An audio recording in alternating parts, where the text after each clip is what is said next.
Hi, I'm Penny Starr with Breitbart News. Back to the lynching What for is 1 second. this Bart that is bright? I It's a don't think name. I've ever It's heard named, of it. It's named after a person, Andrew Breitbart. Is there? Oh, really? I didn't Yeah, know that. okay. And who was Andrew? He was probably the pioneer of citizen journalism. Oh, that's fantastic. Yeah, And are so- you a citizen journalist, or do you get paid for your job? I'm a journalist. You're a journalist. Yes. Okay. Real quickly, back to the lynching question. Since Trump tweeted and there's been a lot of outrage expressed, there's also been a lot of reporting on Democrats have used that term over and over when Bill Clinton was being impeached and other times. Can you comment on that, please? Yeah, I don't know if you know this, but there have been a lot of Democratic racists in the past. I'm not talking about people that have used that word in recent history. I'm going back to George Wallace and the like. And if every time we call out Donald Trump for behavior and the first response is, look at the Democrat, that's not going to solve the problem. He is the President of the United States of America. Words matter.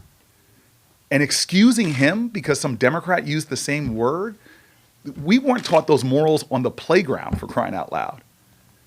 Leadership is about accepting responsibility for your actions. And he uses language that divides, demeans, and degrades on a regular basis. Have Democrats used language that have divided, demeaned, and degraded? Yeah.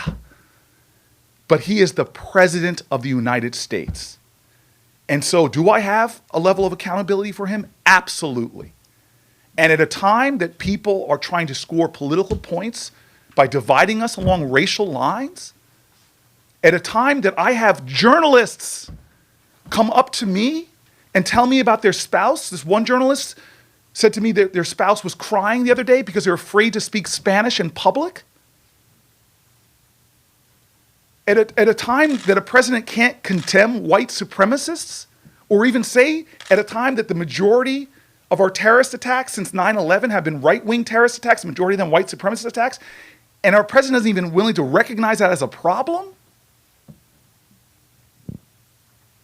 You know, it should hurt every American, Democrat or Republican, that we're tearing each other apart, tearing each other down.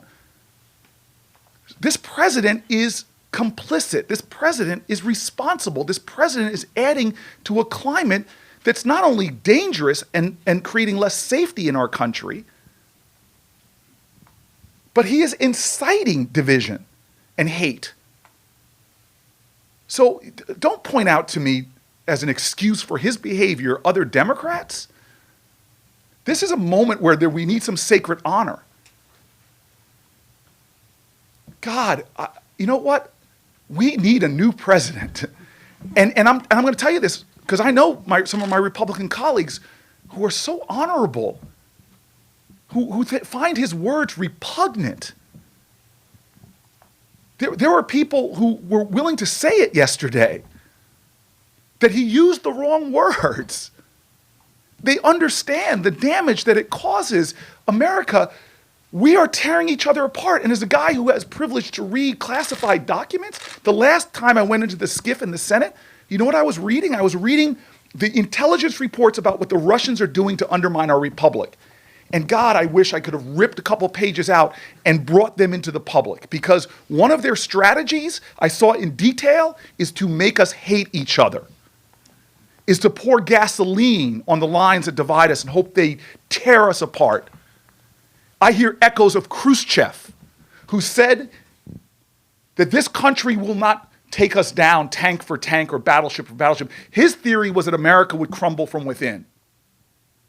And we have a president right now who is making those words more real and scary than they've ever been in my lifetime. Republicans and Democrats, we know better than this.